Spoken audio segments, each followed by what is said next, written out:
દેશના એકમાત્ર મતદાર ધરાવતા મત કેન્દ્ર એવા ગીર ગઢડાના બાણેજની મુલાકાત લેતા જિલ્લા કલેક્ટર સમગ્ર વાત કરીએ તો મતદારોની દ્રષ્ટિએ ભારત અને વિશ્વની સૌથી મોટી લોકશાહી સાથોસાથ વિશાળ અને વૈવિધ્યસભર પુષ્ટોને કારણે પણ દેશનો એક પણ નાગરિક મતદાનના અધિકારથી વંચિત ન રહી જાય તે સુનિશ્ચિત કરવું એ મોટો પડકાર છે। પરંતુ ભારતના ચૂંટણી પંચના અભિગમને સાર્થક કરવા ગીર સોમનાથ જિલ્લાનું ચૂંટણી તંત્ર પણ એટલું સુસજ્જ છે। જ્યારે પરિવહનની જરૂરી વ્યવસ્થાઓના અભાવે પહોંચવું મુશ્કેલ ભર્યું હોય ત્યારે અથવા તો મતદારોને મતદાન કરવા દૂર સુધી અંતર કાપવું પડે છે। આવી તમામ વિપરીત પરિસ્થિતિઓમાં પણ જિલ્લા ચૂંટણી અધિકારી અને કલેક્ટર દિગ્વિજય સિંહ જાડેજાના નેતૃત્વમાં જિલ્લા ચૂંટણી તંત્ર દ્વારા ગીરના જંગલોમાં આવેલા નેસ તથા દેશના એકમાત્ર મતદાર ધરાવતા બાણેજ સહિતના સ્થળોએ વિશિષ્ટ મતદાન મથકો તૈયાર કરી ભારતના ચૂંટણી પંચના સંકલ્પને સાર્થક કરવાના સનિષ્ઠ પ્રયાસો કરવામાં આવી રહ્યા છે। ગીર સોમનાથ જિલ્લાનું આવું એક સ્થળ છે બાણેજ। ગીર સોમનાથ જિલ્લાના વડા મથક એવા વેરાવળથી 80 કિલોમીટર દૂર આવેલ છે તથા સૌથી નજીકના માનવ વસ્તીવાળા વિસ્તાર જામવાડાથી 25 કિલોમીટર દૂર છે।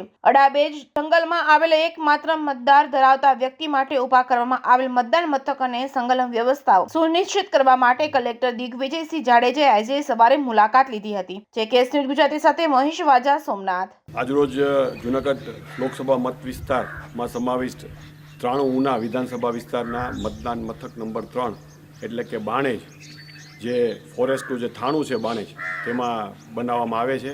અને આ મતદાન મથકની વિશેષતા એ છે કે અહીં એકમાત્ર મતદાર છે જે મારી સાથે ઊભા છે, અહીંના જગ્યાના મહંત છે હરિદાસજી, એ એકમાત્ર મતદાર છે। અને દેશનું એકમાત્ર મતદાન મથક એવું છે કે જે એક મત માટે ચૂંટણી પંચ દ્વારા અહીંયા મતદાન મથક ઊભું કરવામાં આવે છે। અહીંયા બીએલઓની પણ નિમણૂક થયેલી છે। મતદાન મથકમાં જેટલા પ્રિસાઇડિંગ પ્લસ પોલિંગ પાર્ટી છે નિમણૂક કરવામાં આવશે। સેક્ટર ઓફિસરની પણ નિમણૂક થયેલી છે। અને આજે એને એટલા માટે અમે બતાવીએ છીએ કે એક મતની કિંમત છે। આજે જ્યારે જંગલ વિસ્તારમાં એક મત માટે પંચ દ્વારા જો આટલી તૈયારી કરવામાં આવતી હોય તો આપ સર્વે મતદાતાઓને અપીલ છે કે આગામી જે મે મહિનામાં આપણે જે મતદાન 7 તારીખે યોજાવાનું છે એમાં આપના મતદાનનો જે અધિકાર છે એનો ઉપયોગ કરો।